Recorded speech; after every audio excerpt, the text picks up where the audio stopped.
When you look up at the sun and moon, you see two equally sized, equidistant circles tracing similar paths at similar speeds around a flat, stationary Earth.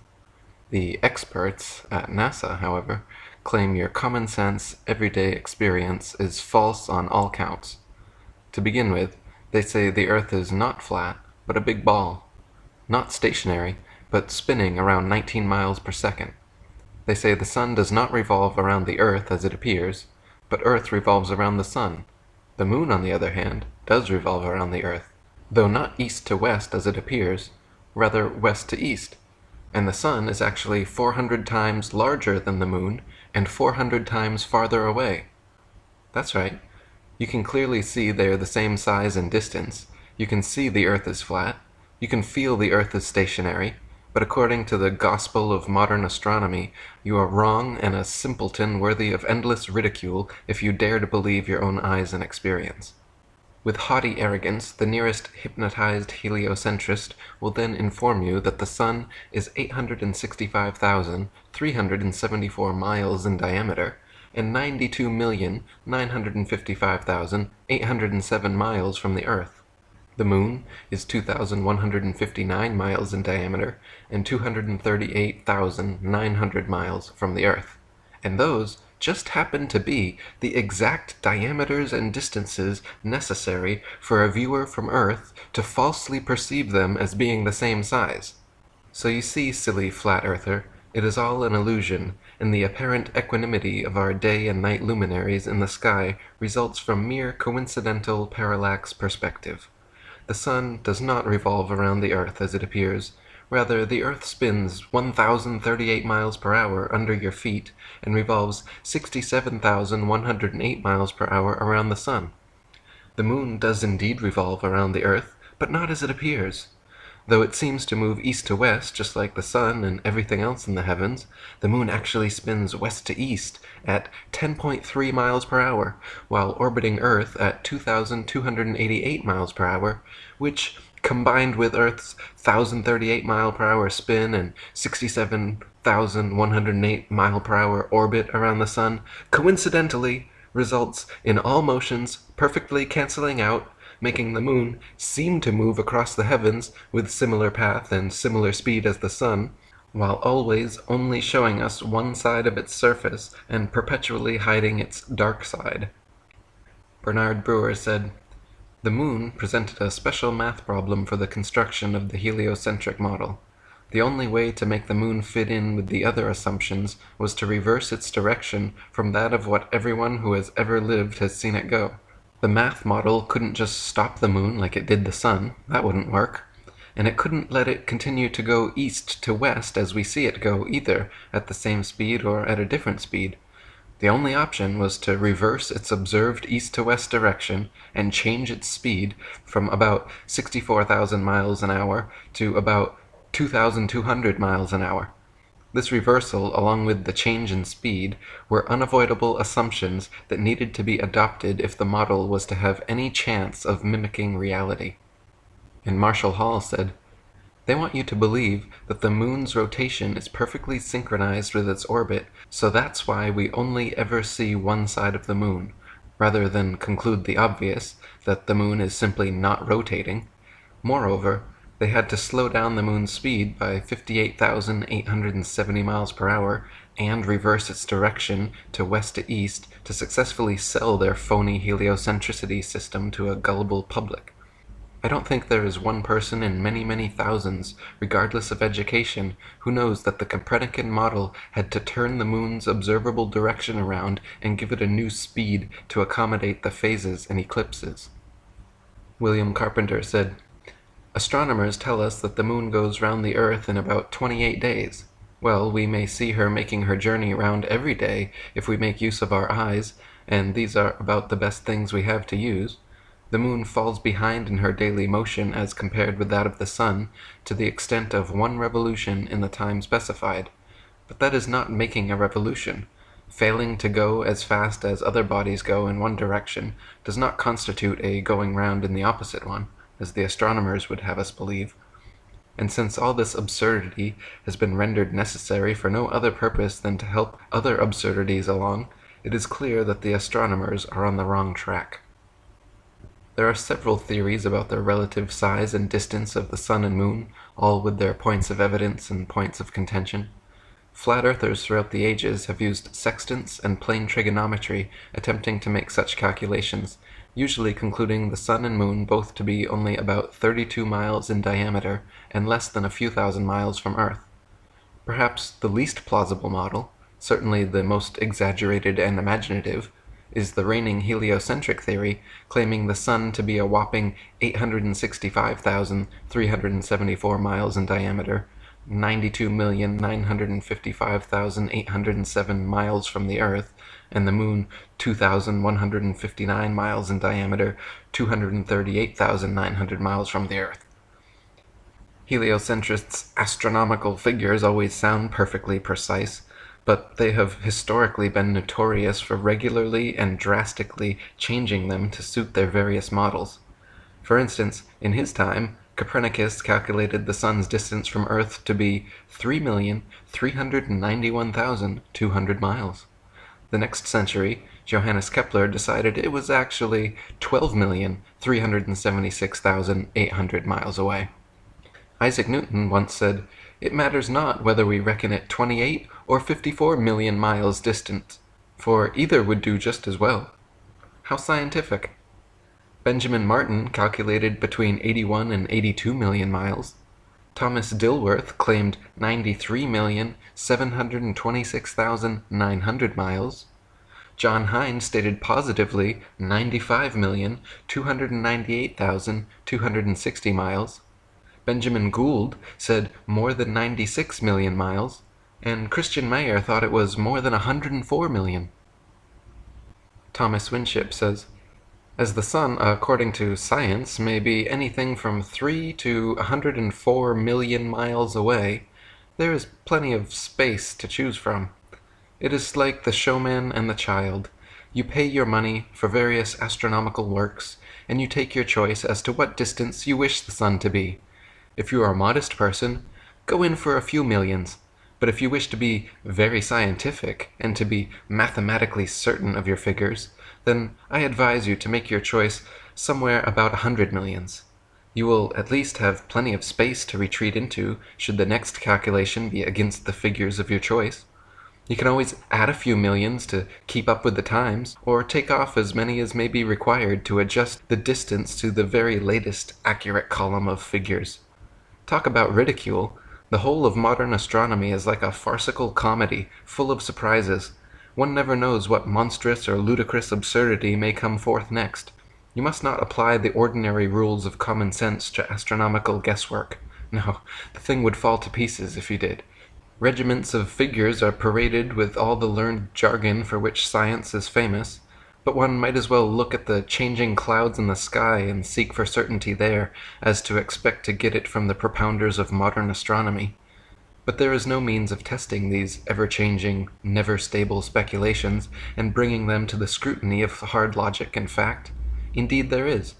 The distance of the sun can be measured with much precision, the same way as a tree or a house or a church steeple is measured, by plane triangulation.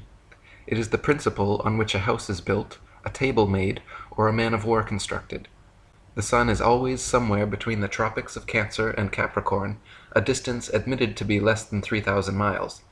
How, then, can the sun, if it be so many thousands miles in diameter, squeeze itself into a space of about 3,000 miles only? "But look at the distance," say the professors. We have already done that, and not one of the wise men we have so often challenged has ever attempted to refute the principle on which we measure the sun's distance. If the navigator neglects to apply the sun's semi-diameter to his observation at sea, he is 16 nautical miles out in calculating the position his ship is in. A minute of arc on the sextant represents a nautical mile, and if the semi-diameter be 16 miles, the diameter is of course 32 miles, and as measured by the sextant, the sun's diameter is 32 minutes of arc, that is 32 nautical miles in diameter. Let him disprove this who can. If ever disproof is attempted, it will be a literary curiosity well worth framing. Measuring with sextants and calculating with plane trigonometry both the sun and moon figure to be only about 32 miles in diameter and approximately 3,000 miles away. The moon is actually a semi-transparent luminary and not the solid spherical desert planet that NASA would have us believe.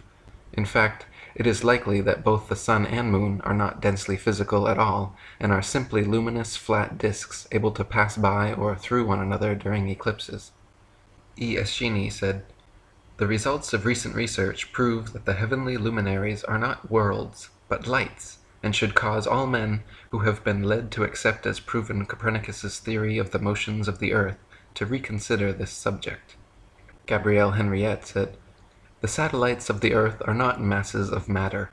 They are luminous and transparent disks without substance. The moon, in particular, conveys the impression of being an ethereal manifestation, and the uncertain and elusive character which is usually associated with this satellite results precisely from its immaterial nature. It was recognized from the earliest times that the satellites of the earth, particularly the sun and the moon, were not solid opaque bodies. They were first, until Aristotle, considered to be souls or spirits, which does not imply a physical nature. To the ancients, they were simply lights, and they gave the sun and the moon a very apt name. They called them luminaries.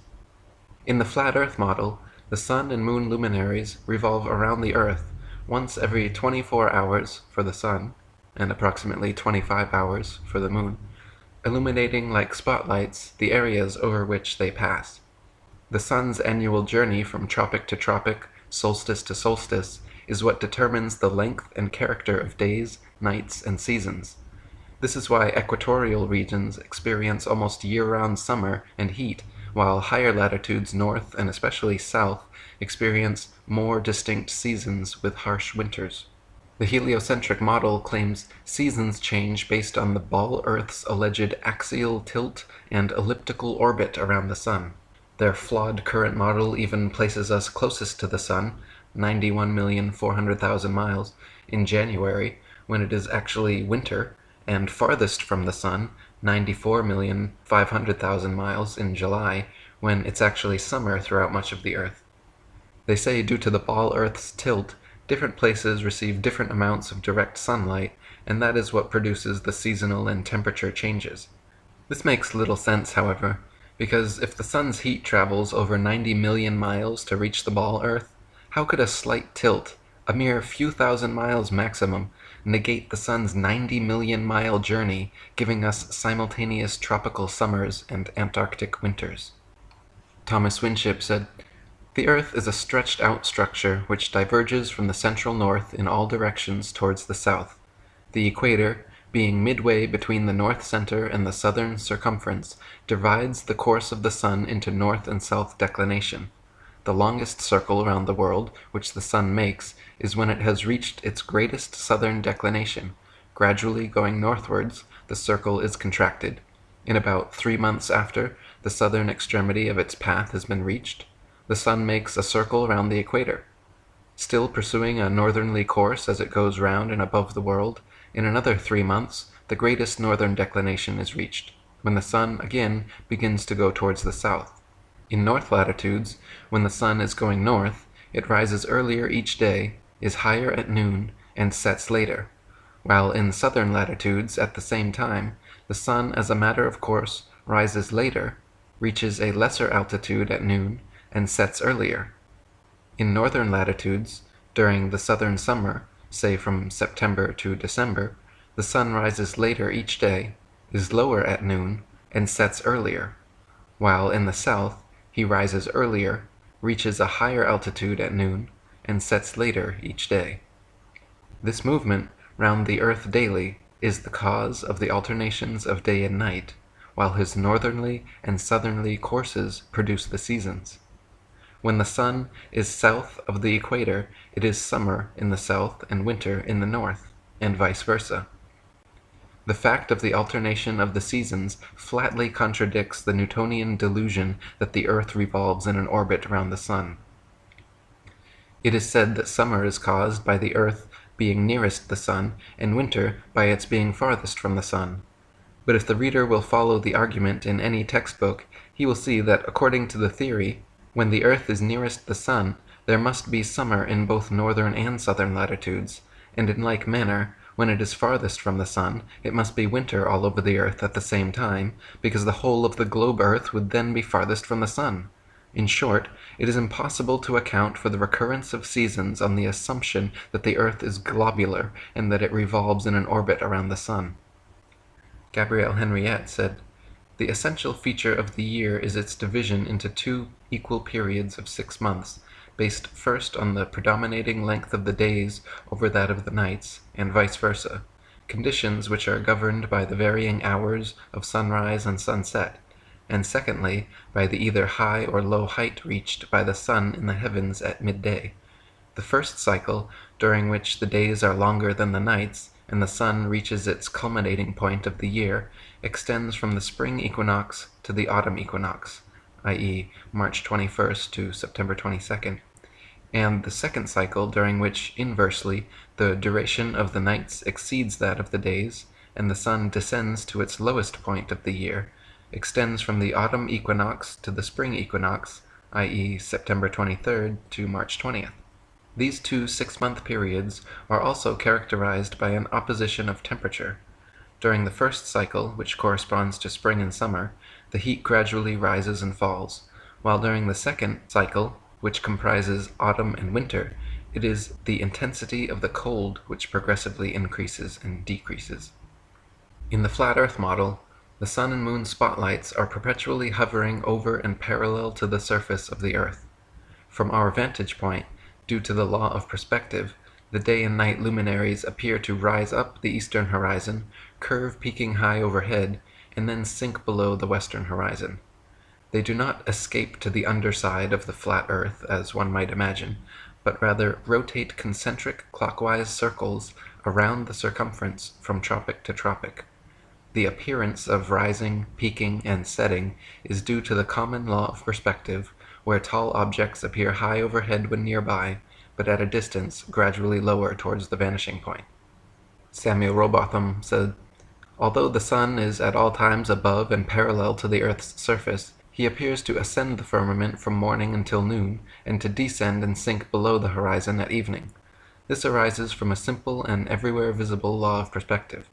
A flock of birds, when passing over a flat or marshy country, always appears to descend as it recedes, and if the flock is extensive, the first bird appears lower or nearer to the horizon than the last. The farthest light in a row of lamps appears the lowest, although each one has the same altitude. Bearing these phenomena in mind, it will easily be seen how the sun, although always parallel to the surface of the earth, must appear to ascend when approaching and descend after leaving the meridian or noonday position. What can be more common than the observation that, standing at one end of a long row of lamp-posts, those nearest to us seem to be the highest, and those farthest away the lowest, whilst, as we move along towards the opposite end of the series, those which we approach seem to get higher, and those we are leaving behind appear to gradually become lower. It is an ordinary effect of perspective for an object to appear lower and lower as the observer goes farther and farther away from it. Let anyone try the experiment of looking at a lighthouse, church spire, monument, gas lamp, or other elevated object from a distance of only a few yards, and notice the angle at which it is observed. On going farther away, the angle under which it is seen will diminish, and the object will appear lower and lower as the distance of the observer increases, until, at a certain point, the line of sight to the object and the apparently uprising surface of the earth upon or over which it stands will converge to the angle which constitutes the vanishing point, or the horizon, beyond which it will be invisible." Heliocentrists would have you believe the very opposite of what every human who has ever walked the earth has seen with their own eyes. It is obvious to any child and sovereign-minded adult that the sun, moon, stars, and planets, every light in the sky above, revolves around the motionless earth beneath our feet. It is also plain to see that the sun and moon are both approximately the same size and situated relatively close to earth, not 400 times divergent and millions upon millions of miles away. To abandon your senses and everyday experience in favor of such unfounded science fiction fantasies is a fallacy of appeal to authority so extreme that it leaves the brainwashed believer impotent to trust his own natural instincts and forever thereafter chained to the fantastical explanations of astronomical charlatans. Thomas Winship said, "No one ever yet felt or saw the Earth careening through space at the terrific rates it is credited with, but everyone who is not blind can see the sun move. But the matter can be tested. It may be known for certain whether the sun moves or not. Take a school globe and place a style on the semicircle that holds it in position. Cause the globe to rotate against a lamp on a table, and you will find that the shadow left on the globe is always parallel to the equator, at whatever angle you may incline the globe. Further, let the style be of sufficient length to allow the shadow to fall on a flat surface, moving the globe towards the lamp, and the shadow will be a straight line. If, therefore, the shadow left on the earth by the sun be a straight line, then undoubtedly the sun is stationary. Drive a stake into the ground in such a position as to expose it to the sun for the greater part of a day, the whole day if possible. Mark the end of the shadow every quarter of an hour, and you will find that the marks form part of an elongated curve clearly proving that the sun moves over a stationary earth." And David Wardlaw Scott said, "The path of the sun is concentric, expanding and contracting daily for 6 months alternately. This is easily proved by fixing a rod, say at noon on the 21st of December, so that on looking along it, the line of vision will touch the lower edge of the sun. This line of sight will continue for several days pretty much the same, but on the 9th or 10th day, it will be found that the rod will have to be moved considerably toward the zenith in order to touch the lower edge of the sun, and every day afterwards it will have to be raised till the 22nd of June. Then there will be a little change for a few days, as before, but day by day afterward the rod will have to be lowered till the 21st of December, when the sun is farthest from the northern center and it is dark there. This expansion and contraction of the sun's path continues every year, and is termed the northern and southern declination, and should demonstrate to modern astronomers the absurdity of calling the world a planet, as it remains stationary, while the sun continues circling round the heavens."